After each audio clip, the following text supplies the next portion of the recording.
Hello, I'm Christian Phoenix and welcome to my corner. In this short video, I'm going to present you what I choose to pick up from Record Store Day 2024. As you can see, maybe in the background here, I'm a little bit outside my ordinary listening room. I'm at my cottage, 1.5 hours drive from home, from the shops in Copenhagen that I normally go to. So I was a little bit challenged to find out where to go, but I managed, and I picked up a few records which I'd like to present to you. So hang on.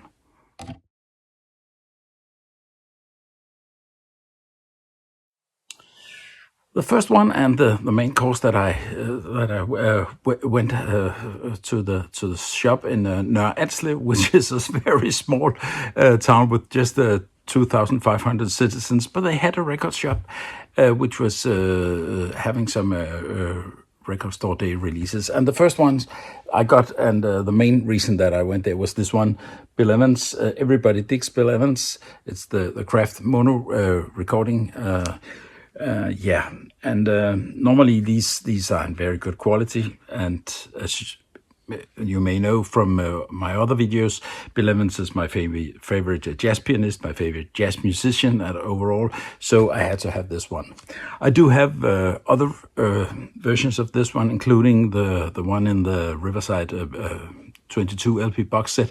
But my experience is that these OJCs and this one as well, they tend to sound better. And one thing that I really like, it's 33 RPMs, so you don't have to change the record all the time, and you get a more coherent experience from the music. So I was very lucky. The shop had only one copy, and I was there when they opened, so I was lucky to get this one. That I was very fond of. Another one that I got was this one, Chet Baker and Jack Shelton in Perfect Harmony, the Lost album. I think this has never been released before. It's from the jazz detective Seth Feldman and Elemental Records, and I have got a weak spot for Chet Baker. He recorded a lot in Copenhagen, where I lived, and I saw him, that was in Paris. I saw him at the very end of his career. This is a 1972 recording. I haven't listened to it yet. As you can see, it's still in the shrink, but I have very high expectations of this one. They're both playing their trumpets, and they're both singing on this one. So I hope there's not too much singing, but yeah. So that was the one I got. And then I got these two Cannonball Adderley 2 LP releases. Cannonball Adderley, Burning in Bordeaux. This one have been released before, and I heard it I streamed it. It sounds very good. It's really, he's in good form. He's here with his brother Nat Adderley, Joe Zawinul, which around that time played with Miles Davis, I think, and Victor Gaskin and Ron McCurdy. And the other one here is Popping in Paris. See what they've done here. Burning in Bordeaux and Popping in Paris. This one I haven't listened to, and it says it's never before released. With Nat Adderley again, and Walter Booker, Roy McCurdy, and George Duke on the piano. So these are 2 LPs, and I hope they'll be just as good as the one that I had to listen to. This one, Burning in Bordeaux. So a visit to France with Cannonball Adderley, and they look very nice. I used to the Jazz Detective and Elemental Records, they normally sound good, all of them. They're digitalized. There's a digital step, but I think that's an advantage to save the sound quality from the very old master tapes, or semi-old in this case. So that was from the Record Store release catalog. I got these days, and while I was at the shop, and it was actually rather well equipped with jazz, I bought this one, a Dexter Gordon recording, The Squirrel, with Kenny Drew, the Danish bass player Bo Steve, and Art Taylor. A recording from 1967 in Montmartre, the jazz club in Copenhagen, which was the epicenter of jazz in the here in Denmark and Copenhagen in the 60s. And I've listened a little to this, and it sounds very, very good. not from this copy, but I've streamed it. So I'm very much looking forward to this one here. I got a few others. I think this one, which I think this is a record store they released from last year, from 2023, G11s and 10.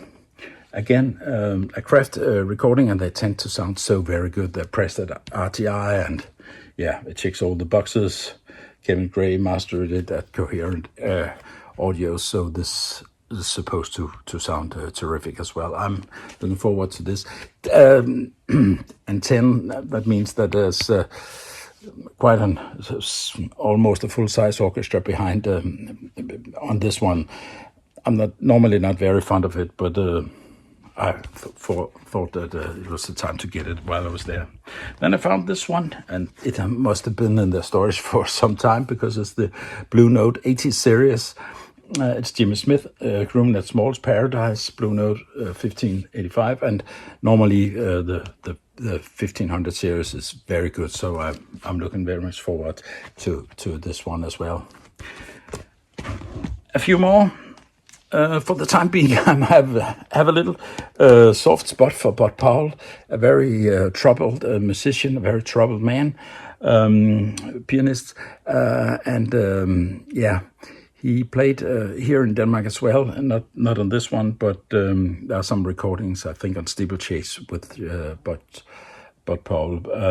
But he was a great pianist, though he had his mental issues and some drug abuse, I think, as well. But it didn't interfere with this music, so I think this one is a very good. As you can see, this is still in the screen too, so I can't really tell you about my experience, but my expectations are very high. Here he's with Sam Jones and Philly Joe Jones on bass and on drums, respectively. So that's good company he's in. And the last one I picked up, I think it is a record store day release. It is the Ahmad Jamal live in Bubas at Bubas. Sorry. This one I just listened to. I think it must have been released before, but here it is anyway.